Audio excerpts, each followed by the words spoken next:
everyone. Welcome. Come on in. Welcome to Butterfly Life.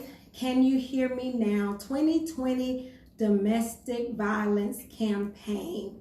I am super excited to be here with Keisha Kincaid. Yes. Keisha Kincaid. And I did things a little different this year, but my desire and my hope for women and men in our community in abusive relationships are the same. And so I know that this year, what I'm sharing about domestic violence and how it affects the community and how it affects our home is going to help somebody.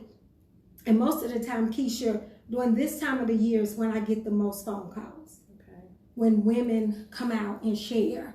You know, I've even had men to come out and say, I want help. Right. Because a lot of times we focus a lot on the victim, and not to say that victims don't need help, because we do, because I was once a victim. Right. But you have that abusive partner out there that also, if they know that there's help out there for them. Yes. You know, so we want to curb that, the whole statistic of domestic violence and how much it is affecting our community. Absolutely. Especially since COVID-19. Oh, yes.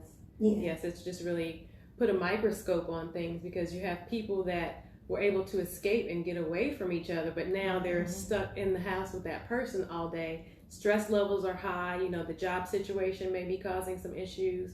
The COVID, the pandemic, the whole stress around that. So all that stress kind of puts everything in a pressure cooker, and all of those negative tendencies and those abusive patterns are more redundant, and that person doesn't have an escape to get away from them.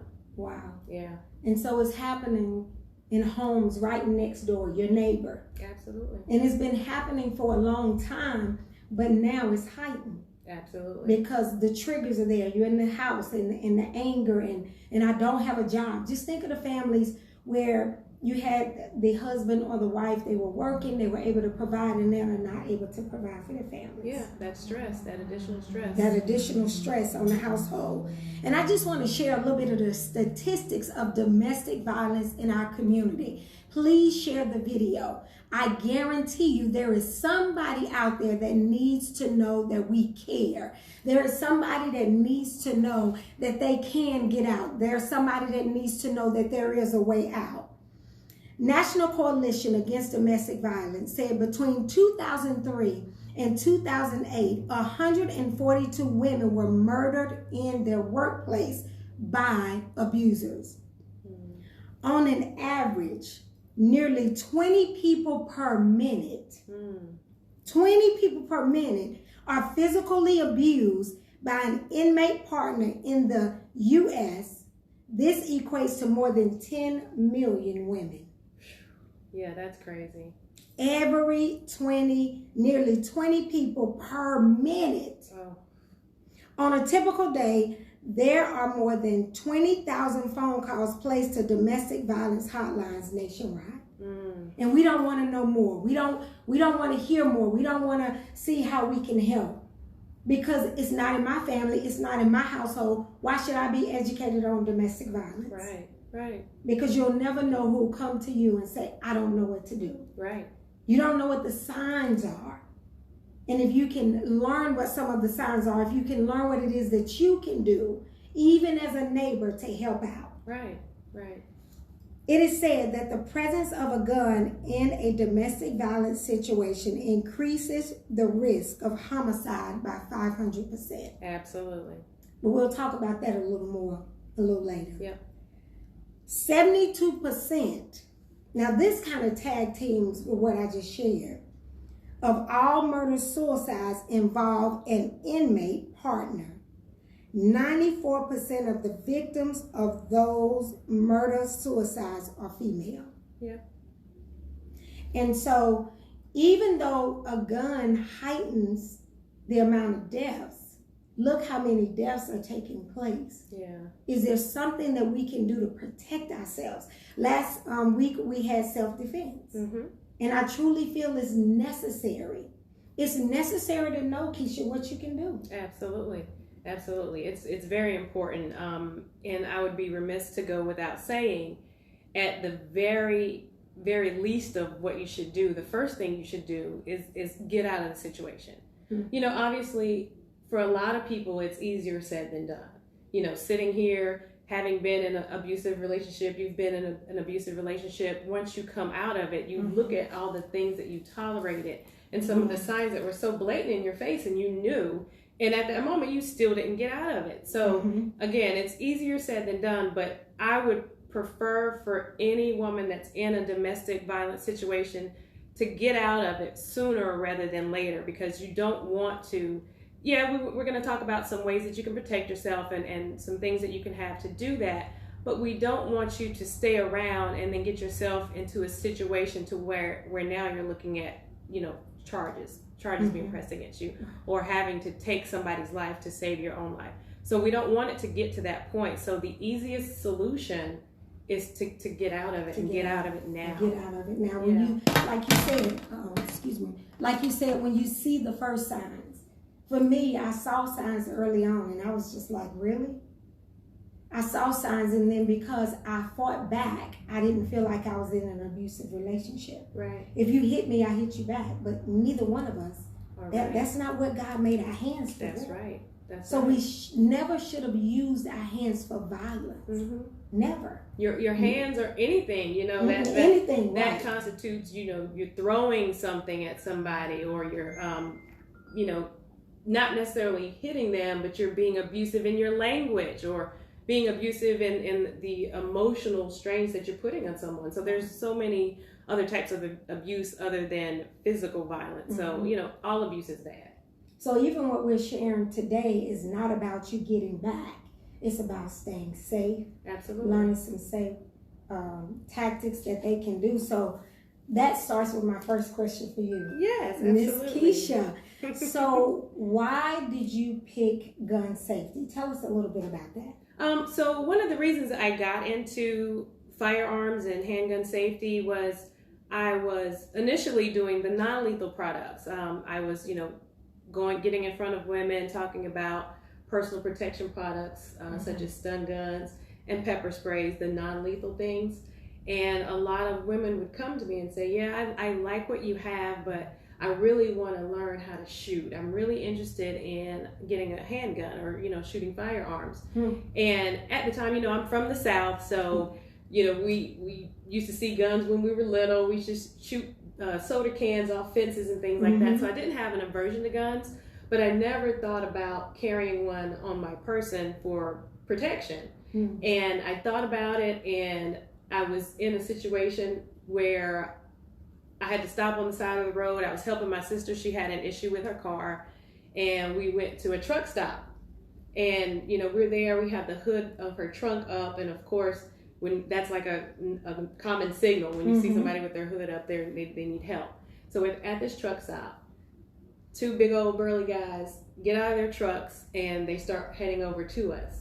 And I'm thinking, okay, 9 times out of 10, they're coming over here to help us, but what if they're not? Right. You know, we both had our young sons in the car at the time, and I immediately start to think, well, what's in the trunk of this car? Can I get a tire iron or something?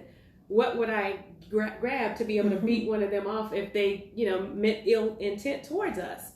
And it was at that moment that I was like, okay, I do need to start carrying my firearm, because I'd rather have it and not need it than to need something to protect myself and not have it.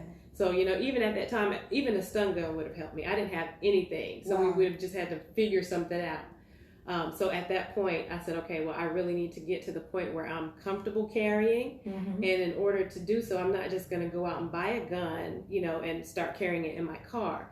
I want to be able to utilize that firearm in a proficient manner. So in order for me to do so, I have to get trained.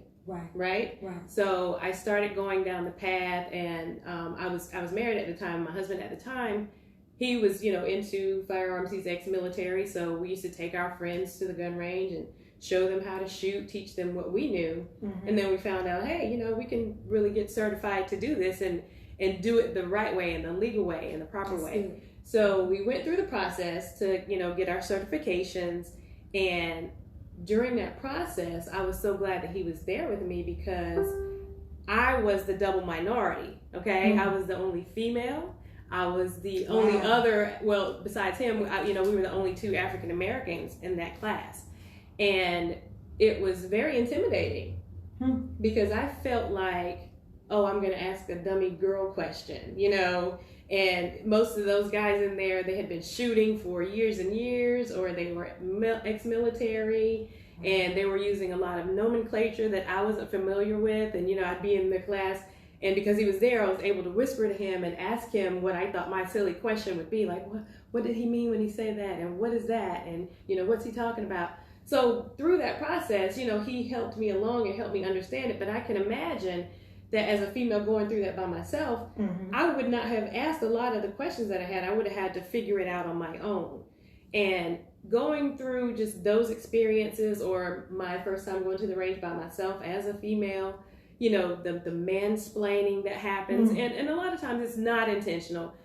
It's not that they're talking to us as if we're dumb or trying to mansplain. They just don't know any other way to speak about firearms. So that's how they talk to other men about it. They're, sometimes not used to talking to other ladies. And, there are some who are, and they are kind of, the mansplaining that happens. And a little more understanding and a little more patient.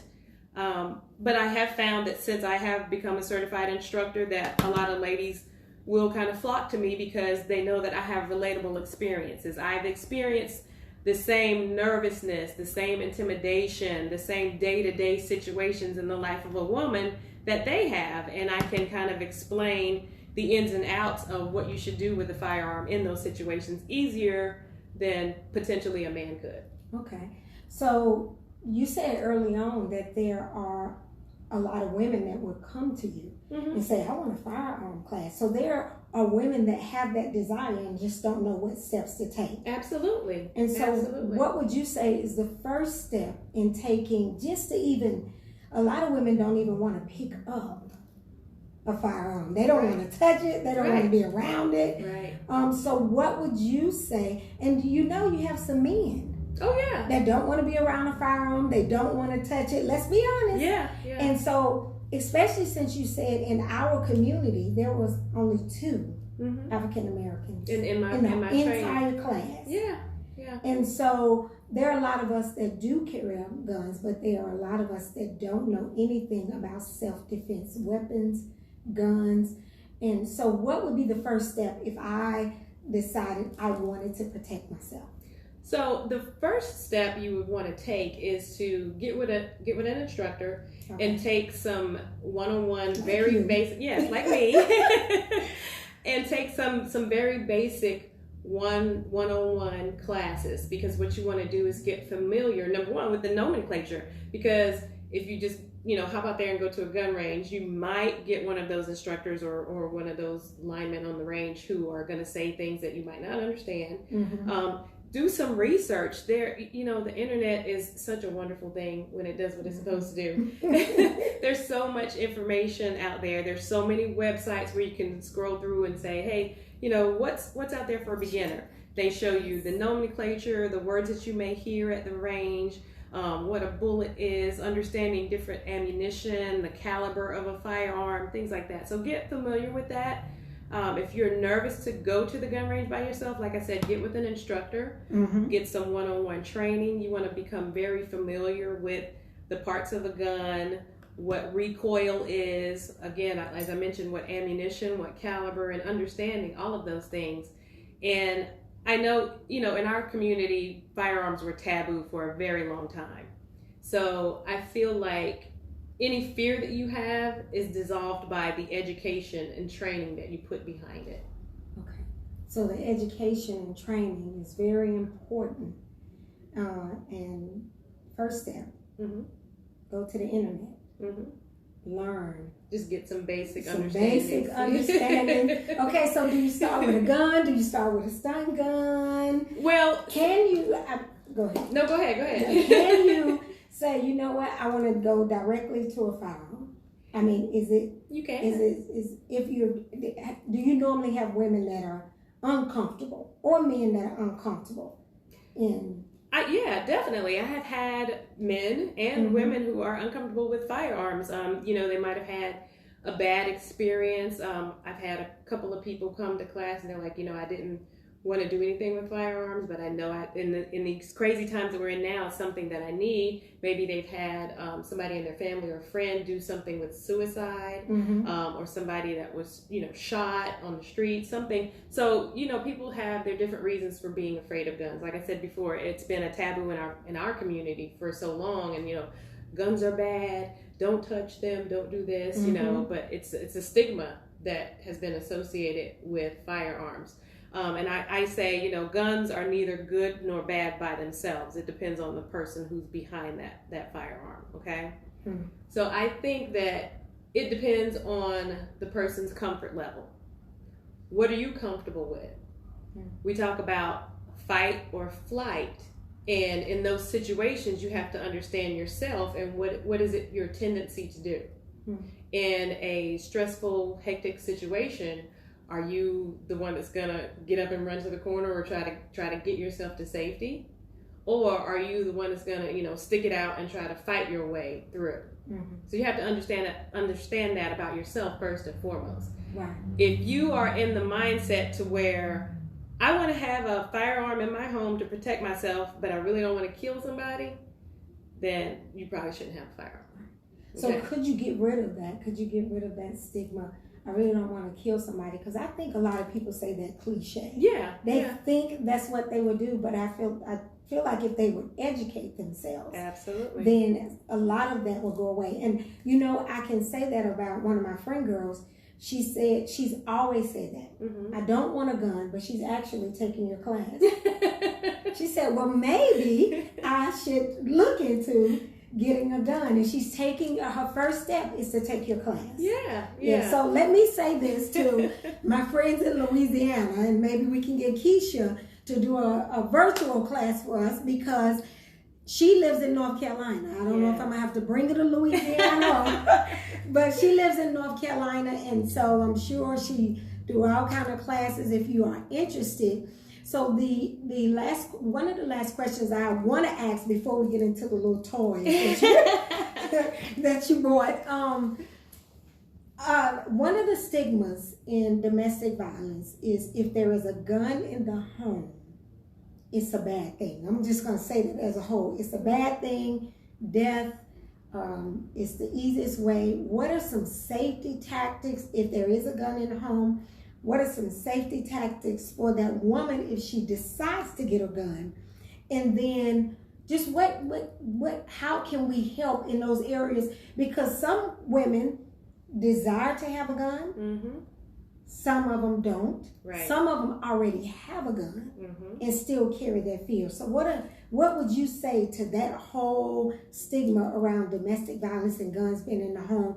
Not to say that the statistics are not true, but how can we curb it? How can we make this look better for the woman that desires to have a gun? Yeah, so absolutely. One of the first things I say, especially if you have firearms in your home, and let's say you're with your spouse, your partner, your significant other, and they have a firearm in the home, and you're kind of okay with it, but you don't know how to use it. I always tell women that either are thinking about taking a class or coming to my class, if your spouse, partner, significant other has a firearm and they have the carry concealed, you, number one, need to know how to use that firearm also, and you should get your carry concealed as well. I always give the example in class about having your partner drive the car and they have the gun locked in their glove compartment because they have the carry concealed, and you guys have multiple cars and you go out and switch cars, and now I've jumped in the car and I'm driving and the handgun is in the glove compartment. Yeah, so now maybe I never had the intention of carrying concealed, but now I am. So if I don't have my permit to do so, now I'm driving around illegal. Okay. Yeah. So, and I've seen that happen, in several different situations. So you always definitely, if you're having someone that has their carry concealed and you live in the same house together and potentially share cars, I would suggest that you get your carry concealed as well. Again, first and foremost, if a firearm is in your home, you need to know how to use it. You need to know how to be in command of that firearm. And to the question of someone having that fear and saying, okay, well, I have a firearm, but I'm afraid to use it. Education, training. You're going to want to continue to train with that handgun. You want to become proficient in it so that your movement with it is very fluid, and it's like second nature. Because when you have a stressful situation occur, everything that you do relies on muscle memory. So if you've gone to the range and you've trained with that gun and you've racked that slide and you've loaded and unloaded that magazine and you get on target and you know how to do your sight alignment, sight picture, you fire that, pull that trigger in a stressful situation, it's going to be second nature for you at that time. Okay. So that alone, just practicing, will help you alleviate that fear. Okay. Not knowing what to do in that situation. I feel like if you're in an abusive situation, you know, again, I can't reiterate enough to get out of that situation, because again, you read the statistics. If there is a firearm in the home, whether you know how to use it or not, the probability of it being used is higher. The probability of it being used against the woman and resulting in death of the woman is 5 times more likely, and the result of it ending up in death is 12 times more likely than either one of them, you know, ending up in a fatality. So I can't reiterate enough. Get out of the situation if that's something that you're in, especially if there is a firearm in that home and you don't know how to use it, because you wouldn't be able to use it to protect yourself. It's going to be at the advantage of the abuser. Okay? Wow. Yeah. So, it was funny when you began talking about being in the home and making sure you know how to use it. The movie Mr. and Mrs. Smith came up. Oh yeah. And he was like, I have a gun, and she was like, so do I. Yeah. I have a whole staff. And I know that having a gun and carrying a gun, and I know it's uncomfortable for some people, but some people have that desire. And just educating yourself, if a gun is in the home, as she said, it would be vital that you would at least know how to use that gun, have that muscle memory yourself. And I wanted to, I didn't know if this was something. So with the statistics that high, getting out is the most important thing. But what would they do? Is there anything that you would suggest if the gun is still in the house and they have not chosen to leave? Yeah, so that goes back to the point. If the firearm is in the house, you need to know how to use it. Right. You need to be able to get access to that gun. You need to be able to load it and unload it, and you need to know how to fire it. So if there is a gun in the home, you need to figure out a way to either, you know, figure out what it is, what make and model, what caliber it is, and then go to the gun range and practice with it. If it's a gun that the other person owns and they won't let you access it and they won't let you use it, then again, find out what type it is and go to the range and rent one and practice with it. Now, if you have access to that firearm, I would get it and take it to the range and practice shooting with it. Learn how to shoot it if you don't know how. And if you know how to shoot but you're not really proficient with it, start taking that gun to the range and go get some practice with it. And please share the video. Please tag someone, because there are women, there are men that need to know more about firearms, especially in this day and age. So now, Keisha has given us some great information. I mean, and it's free. Absolutely. It's free. We don't have to pay for it today. So you should be writing and sucking it up.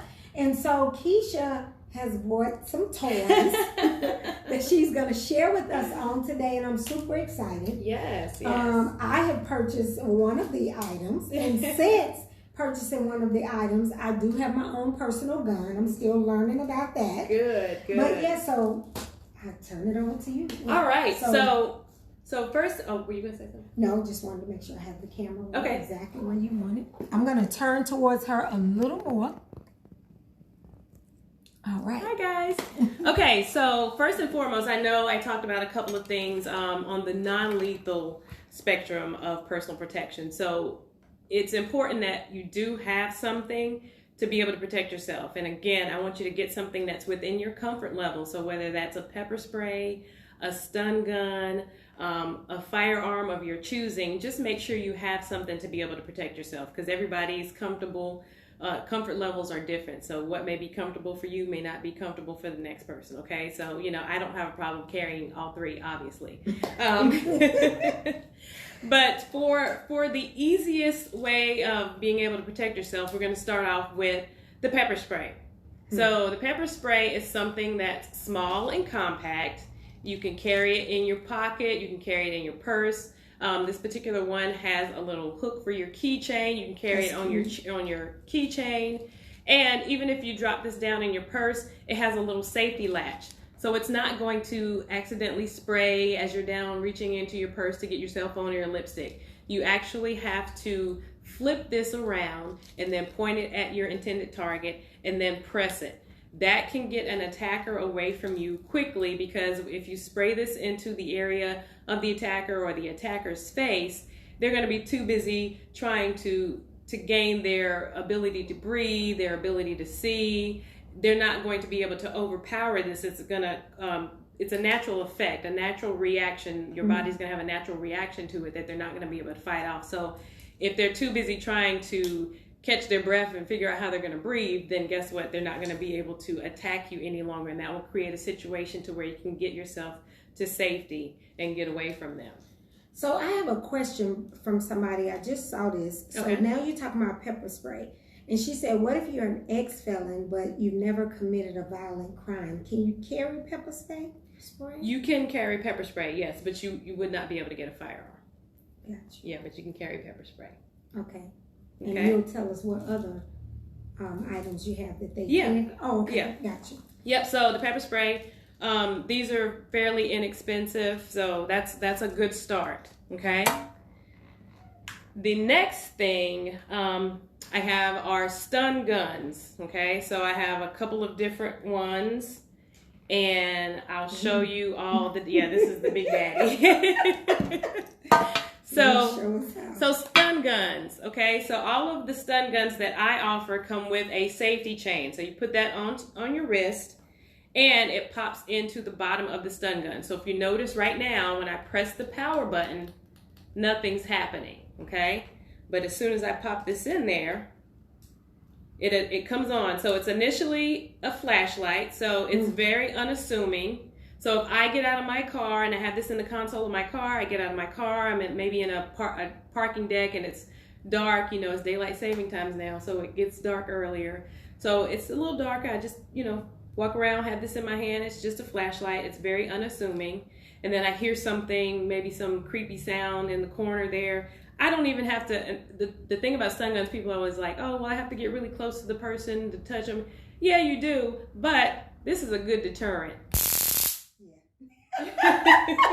Okay, so if you think somebody's trying to creep up on you, you just give that a little zap, and any attacker that's in their right mind, when they hear that, they're like, oh, okay, I changed my mind. I don't want any of that. Okay, because number one, you're a woman, you're not unassuming, and they're not thinking that you're going to have a way to be able to protect yourself. So the moment that you do present something, you're no longer an easy target. Now you're a threat to them. Wow. Okay, so this is one of these smaller, compact stun guns that I have. And as you notice, if this is on your wrist and you get into a struggle with your attacker and they take this away from you, if the chain will pop out and they can't turn and use it against you. Okay, so that's the beauty of having the safety chain.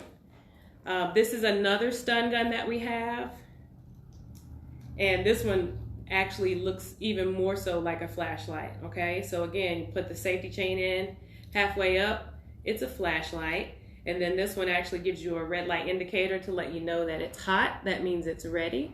And then again, you just press the button here. Like, you don't want that smoke.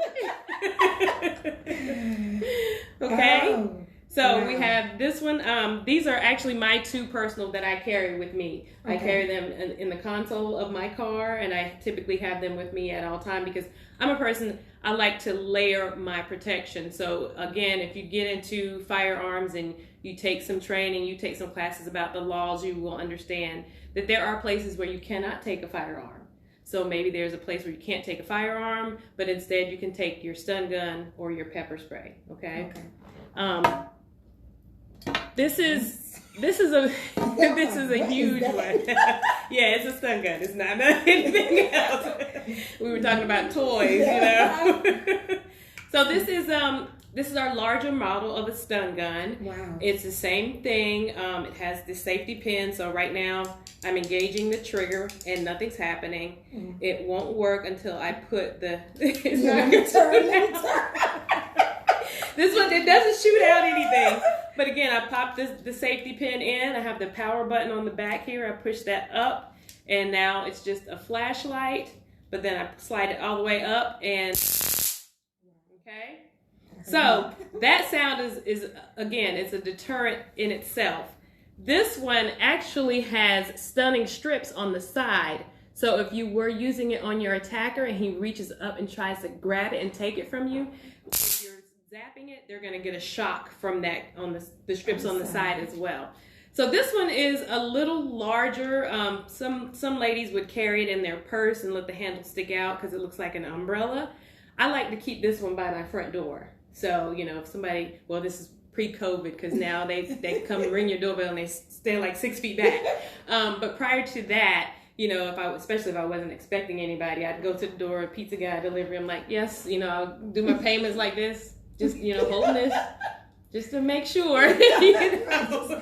No idea. Right, wow. Right. Yeah, so these are some very easy options out the gate for people that have, that might be, pun intended, a little gun shy about owning a firearm. You can start off with a pepper spray or a stun gun. And even if you do have a firearm, you can always layer your protection. Because like I said, depending on the laws, there are places you cannot carry that. All right.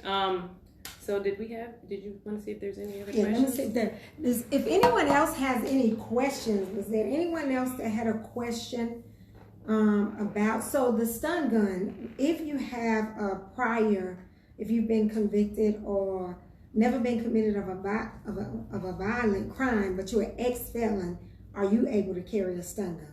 Yes, you can go purchase a stun gun. You don't have to do any type of paperwork. I sell these on my website, so you can just go on and put one in your cart and purchase them, or you can reach out to me directly to receive a stun gun. The pepper sprays and the stun guns don't require any legalities or background checks or things like that. You can just purchase one and own it outright. Okay.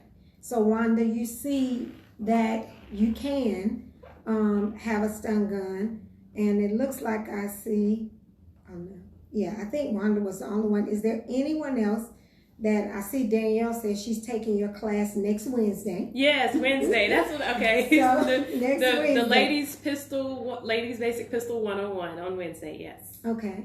And so do you do any virtual classes yet? I don't do virtual classes yet, but it's something I'm definitely looking into. So I am looking at different types of programming that I can do online. The importance of the hands-on piece is very important. So if we're just talking about the very, very high-level basics and some of the laws, then we could potentially do that online. Right. But then some of the follow-up behind that would require hands-on, especially if you're actually going to be shooting. You're going to want to really focus on, we need to help you with your grip and your stance and your breathing and things like that. So you can talk about that virtually, but then to actually get with an instructor, whether it's me or someone else on the range, then that's also imperative to a lot of our training. Okay. All right. So let's go on to the firearm. Yes. What works. All right. So we're going to jump over to the lethal side of things now. Okay. So first and foremost, anytime you're dealing with firearms, there are 4 cardinal rules of firearm safety. Okay. Number 1 is you're always going to treat the firearm as loaded. Okay, so you always treat it as if it's loaded. Just a little bit for my own personal facial expressions. Okay, good. Yeah, so you always want to treat always it as loaded. loaded. Always treat it as loaded. Always, always, always, always. In the gun community, the gun trainer community, the instructor community, we oftentimes hear people say, "Oh, they had a gun accident or an accident with their gun."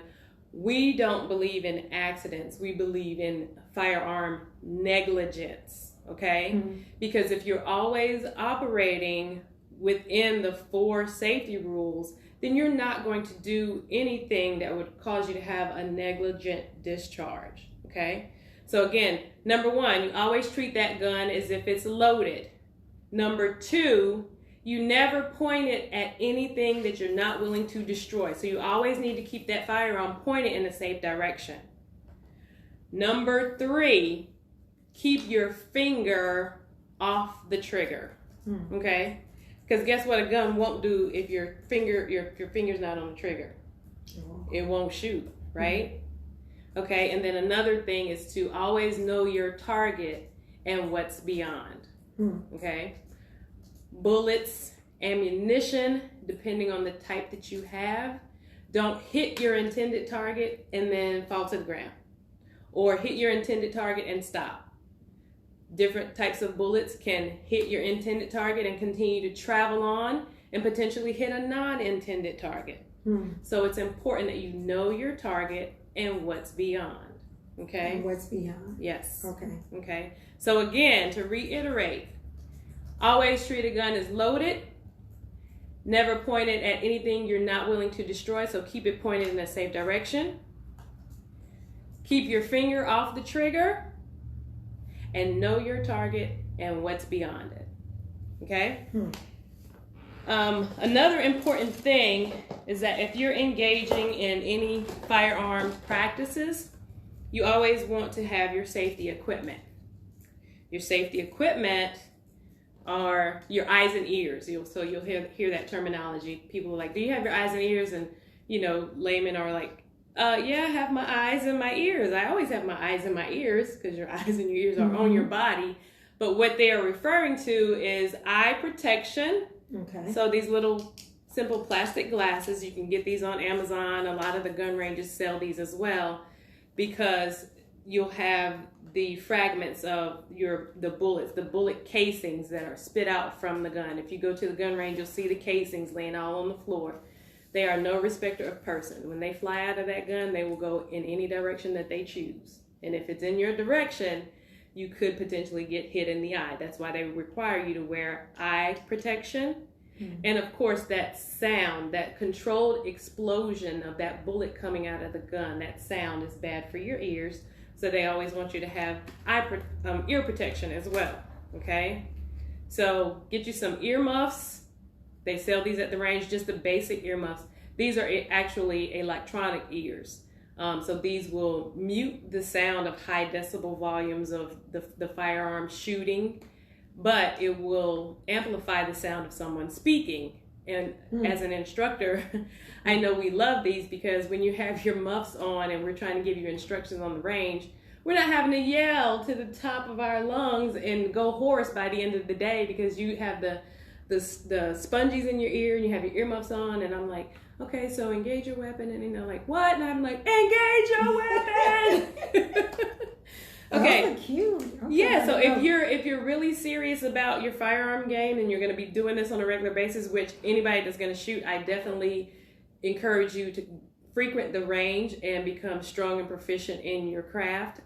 Invest in these. Get you some electronic ears. They're about $30-$40, but they're well worth the investment. Okay. All right. So those are the importance of safety. Always have your safety tools and always act in a safe manner. All right. Other things to help keep your firearm safe. If you have a firearm in your home, you should be utilizing some way to store it safely. Whether it's a storage container, a safety lock box, or just one of these simple gun locks. A lot of times when you purchase your firearm, it will come with a gun lock. Okay, this is the one that came with my firearm. And if you maybe were gifted a firearm or inherited a firearm, or you bought one from the pawn shop and you didn't have a lock that comes with it. The Charlotte-Mecklenburg Sheriff Department will give out free locks, okay? So you just go down there and they will give out free locks. So make sure you have a lock for your firearm. One of the things that you'll learn once you go through the laws of owning a firearm, being a responsible firearm owner, you are responsible to make sure that that firearm doesn't get into the hands of someone who is unauthorized, okay? And the way to do that is to have a lock, have it locked up in some way or some fashion. Awesome. Another thing you're going to need is a holster, okay? So this is my holster. This is a Serpa holster. Some instructors don't like the Serpa holsters because you have to press it here to release it. There's also Kydex holsters where you just slide the firearm into the holster. You don't have any type of controls, passive or direct, in order for you to release the gun. So this is my holster. But the important thing about a holster is that when you put your firearm in there, it covers the trigger. All right? So as I just mentioned, one of the rules is keep your finger off the trigger. So wherever you have that firearm, when you go to engage it, you don't want to have it in a manner that's going to cause you to automatically grab it and accidentally put your finger on that trigger. So the importance of having it in a holster when you are storing it is so that that trigger is always covered and you're not engaging it by grabbing it or pulling it by the trigger. So this is one of the important pieces to have. If you are going to have a holster, any holster worth its salt in the game is going to cover that trigger. Okay? See, that sound made me nervous. When I put it in the holster? No, when you clicked it and pulled it from over there. But I have a gun at home. Yeah. When my dad passed, Mom Rose asked me did I want the gun that he purchased her, and I brought it home and I set it on the shelf, and I was so nervous about having it out, and my husband was like, no, and he called his cousin and said, you're gonna have to take my wife and show her how to use it and go to the gun range. I hadn't done it yet. Shame on you. I know, very much shame. Look, what time is it? I think I shared it. I think I sent you a picture. You did. I remember that. I have to do better because I do want to, and I just need to take the time out to go to the gun range. And I thought about bringing it, getting the case so I can travel with it, and that's what I'll have to do. Yes. So that on one of the days I'm gonna have to compel you to do a Monday or a Tuesday class. I can do Mondays. Oh, awesome! So that I'm able to take the class, and I'll just bring the gun with me. Yes, that's what I'll do. Absolutely, Yay! Absolutely. So as soon as we're done, we're gonna schedule that. So I have it on record. You said it. I did. All right, so that was the sound that you said. So that was me racking the slide. So I'm gonna have you look down in here to make sure that it's clear. It's clear. All right, I have cleared this firearm, so it is safe. All right, so this is my firearm. This is my personal firearm. This is a Glock 9mm. It's called the Glock 19. All right? So the sound that she was mentioning was when I released the slide forward. So that sound there. This is the magazine, okay? Say it with me, people. Magazine. You know what? It's not a clip. People call these clips because the movies have indoctrinated us to say that. I don't know why, it's the magazine. But it's a magazine, okay? This is where your ammunition goes. These are where the cartridges go in, or the bullets. And then you load this magazine into the magazine well of the firearm, okay? Now, if I were to have ammunition in this magazine, when I pop this into the gun is still not loaded. It's loaded. It has ammunition in there, but I have not put one into the chamber. And then to put one into the chamber, I would rack that side back, and it would go forward, and it would put one in the chamber. So we call that making the gun hot, or making it ready. So if you ever go to the range and you're on the line and they say, okay, make your gun hot or make your gun ready, they want you to load that magazine, rack that slide back, and put one into the chamber, okay? So again, as I mentioned, this is my firearm. As you can see, I'm fully engaging my firearm. I'm dropping the magazine. I'm putting the magazine back in. I'm releasing that slide, locking it back. And I have not one time put my finger on the trigger. So it is possible for you to safely handle your firearm and do all the things that you need to do without putting your finger on the trigger, okay? So that's just one of the important pieces. And I will now put it back in the magazine, in the holster, so that it can be sitting over here in a safe manner, okay? All right, so that was just a real high level firearms 101. The most important thing, again, are the safety rules and that you're always engaging those safety rules. So I did not put my finger on the trigger. I was not pointing it at anything that I wasn't willing to destroy. I was treating it as if it was loaded. I didn't swing it around and be like, here, Dana, look at this. Yeah, because I would have been don't worry. Yes, I mean, that's just, like I said, a very high level, very surface level. That was awesome. Get into some training. There's a lot more functionalities. You got to learn your stance, the platform, your grip, how to breathe, you know, understanding how to get on target using your sights. It's so much. So I do have a question, size-wise, per your size, hand size. Do you gauge what size gun to get when it comes to that? Absolutely. As I was mentioning, that was my Glock. That's a 9mm. I'm comfortable with a girthier grip, meaning a double stack magazine. You can get a smaller firearm.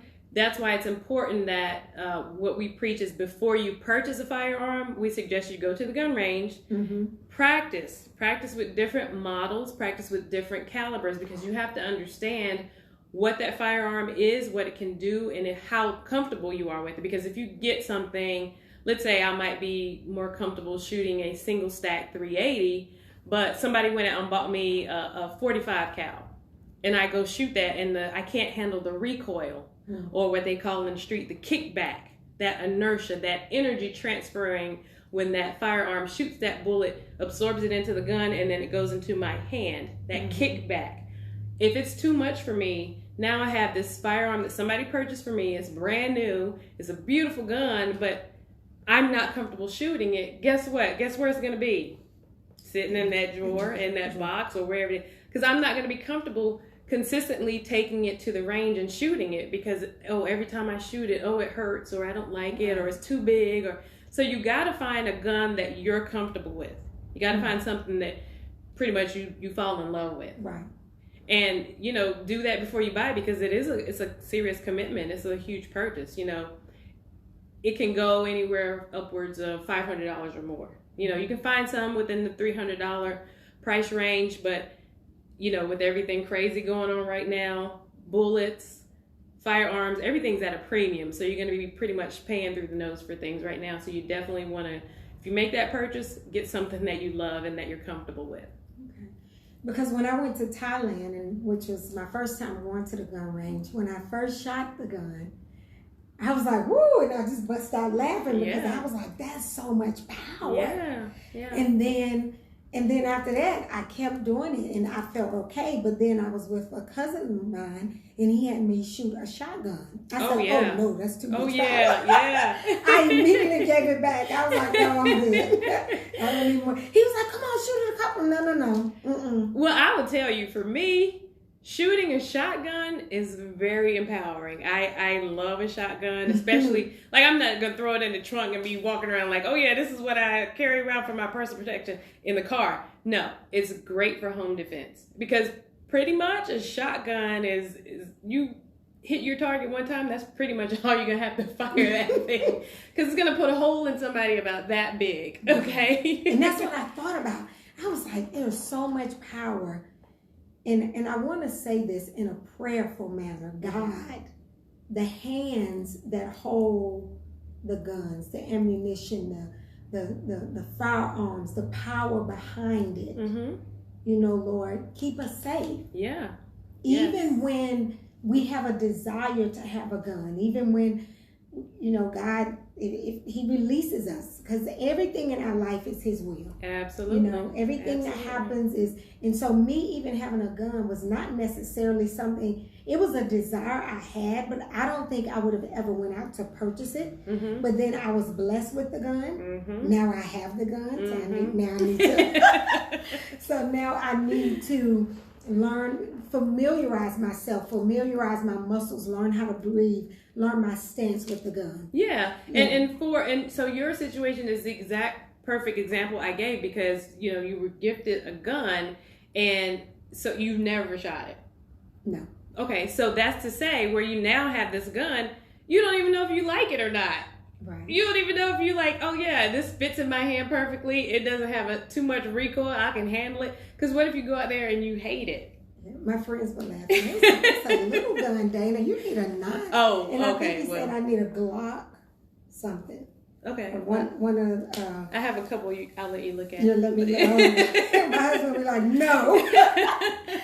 But before we leave, if you have a question, put it on the live. Number one, that's the first thing. The second thing I would like to do is pray for those victims in abusive homes and have a desire to protect yourself. As we said, first, in a domestic violence relationship and you find yourself in a bad situation and you're afraid of the gun that's in your home, get out. Absolutely. We are talking about domestic violence, but we're talking about gun and its safety, not just in abusive relationships, but in our community as a whole.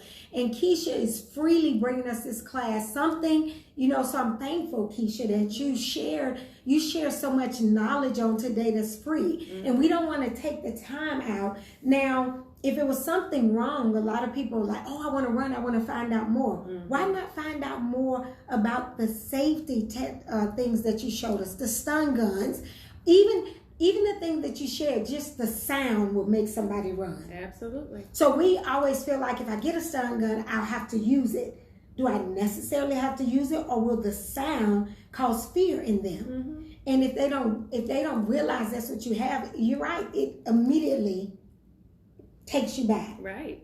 And so I just pray, Lord, for those women that are in fear, God, right now, God, in Jesus' name, those women that are struggling in abusive homes, that they will understand, Lord, that they can get out, that they don't have to be there, that they will understand that the same hands that abuse them the same hands that love them should never abuse them, yes. Lord.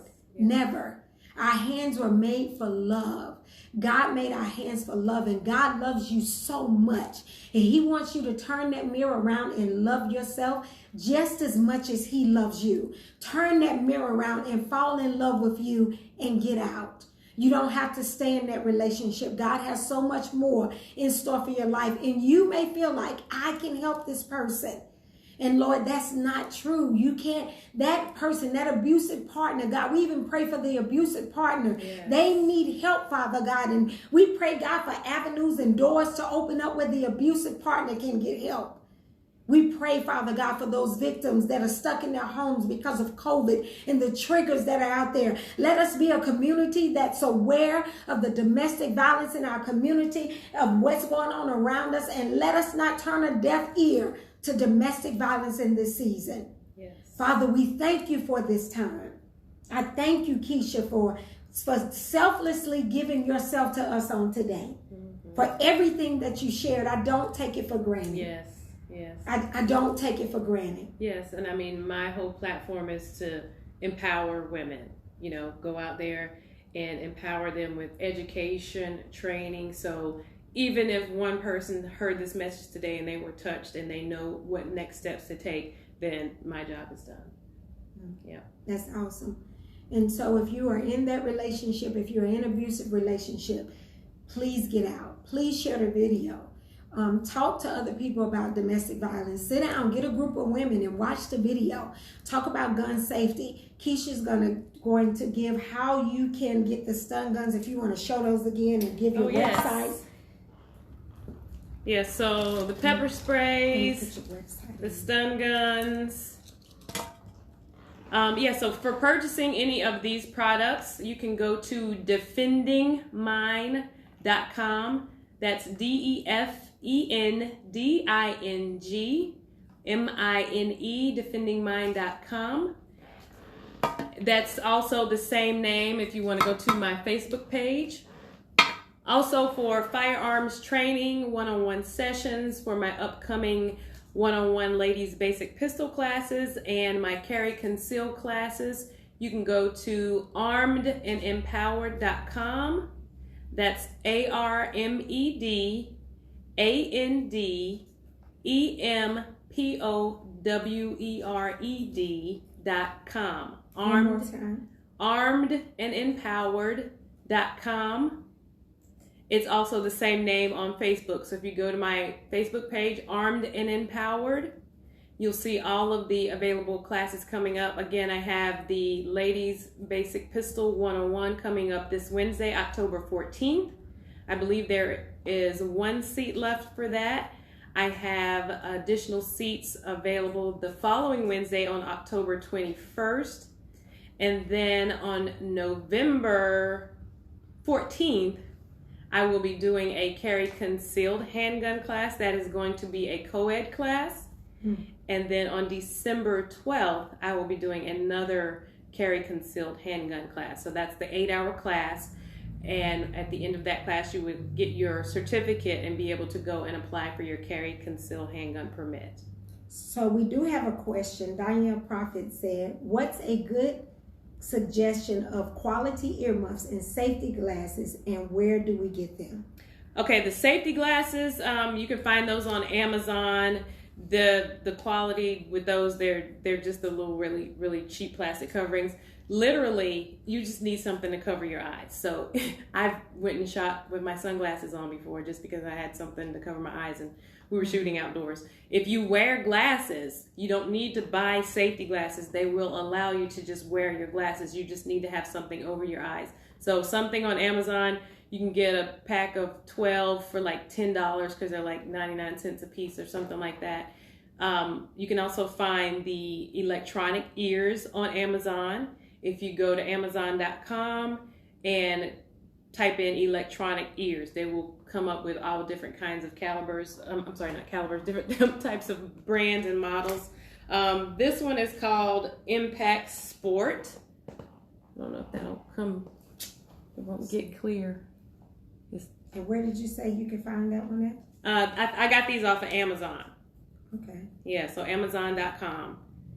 And tell us a little more about what you said that earmuff allows.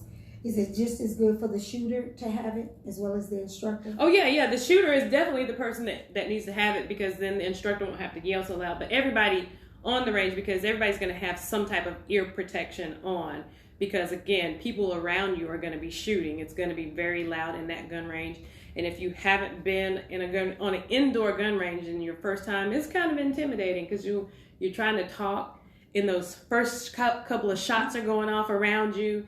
And I'll tell you this, ladies, don't be intimidated because when you get in there and somebody starts shooting, you are going to jump.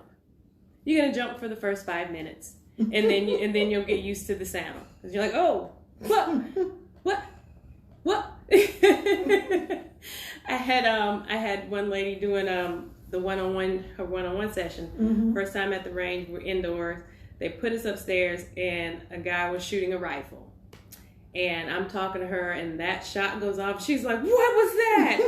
She said, okay, I'm gonna need a minute. I need to go to the ladies' room. And I was like, okay, I hope she comes back up. But it is very intimidating. It's loud in there. So yeah, you wanna get you some earmuffs. The electronic ones, again, what I mentioned about this is that it muffles the noise of the firing going on around you, but it amplifies the speaking voice. So when you turn it on, it'll kind of sound like a radio. Somebody is on the microphone at the radio and it amplifies their voice and you can hear a lot clearer, okay? And so is there anything before we leave? Thank you all so much for joining us today. I hope you got some great information on today. I did. Is there anything you would like to say to anything else from the preference of domestic violence, guns, safety, Anything else before we close? Yeah, so there was something, as I was sitting here thinking, in regards to firearm safety, the handgun laws and things of that nature. So focusing in on a domestic violence situation. If you are in a domestic violence situation and you feel like you need to go out and get a gun to be able to protect yourself, just be very mindful and be very careful about that, because one of the laws is that you cannot defend yourself using deadly force because of past and fear of future abuse. Okay.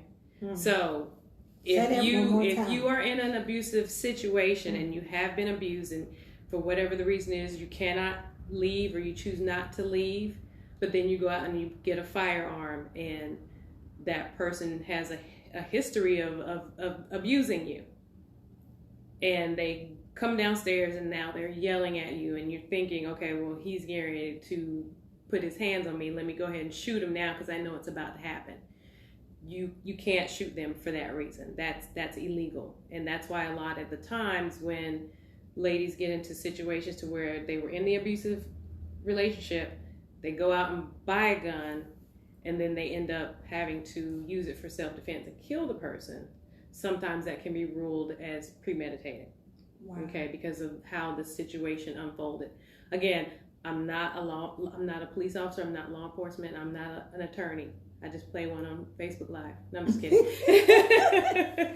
Not an attorney, but that's what the laws are. You can't use it for past abuse or fear of future abuse. Okay, so there's other parameters that have to exist in order for you to use deadly force justifiably. So just keep that in mind. That's why I say it's very important that if you are in an abusive situation, the most important thing for you to do is get out of that situation. Awesome. Well, thank you all so much for joining us on today. The Can You Hear Me Now Domestic Violence Awareness Campaign. We do it every year in October. This is how the Lord has led me to share about domestic violence awareness. And believe it or not, I've actually had women to call me and say, I've been in an abusive relationship 16 years, 17 years.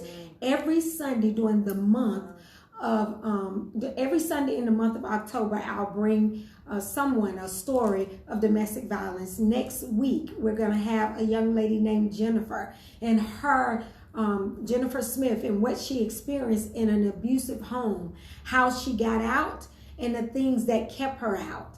And then on our last Sunday, we're going to have a young lady who was in a domestic violence. She was married for 27 years, but 16 of those years married to a military man was in an abusive relationship. Wow. She was being abused for 16 years. So please join me. Please share the video. You don't know who's around you that is dealing with abuse, domestic violence in their home, mental or physical abuse.